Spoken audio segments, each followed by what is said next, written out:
آخری خط۔ شہر کے ایک چھوٹے سے کمرے میں عائشہ اکیلی بیٹھی تھی۔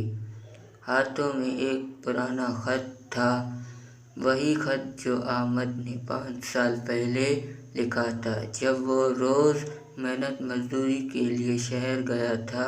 عائشہ نے آنسو پوچھے اور خط پڑھنا شروع کیا۔ میں جلد واپس آؤں گا، تمہارے لیے نیا گھر لوں گا، تم اکیلی نہیں رہو گی۔ مگر وہ واپس نہ آیا۔ حادثہ ہوا، احمد دنیا سے چلا گیا۔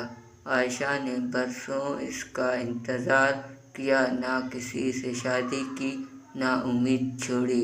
ہر شام وہ اسی پرانے خط کو سینے سے لگا کر روتی، جیسے احمد اب بھی قریب ہو۔ ایک دن ڈاکیے نے دروازہ کھٹکھٹایا۔ بی بی، یہ آپ کے نام ایک پارسل ہے۔ عائشہ نے کھولا۔ اندر احمد کی پرانی گھڑی تھی اور ایک پرچی۔ یہ گھڑی احمد کی جیب سے ملی تھی، شاید وہ تمہیں یاد کرتا رہا۔ عائشہ مسکرائی، آنسو بہتے رہے۔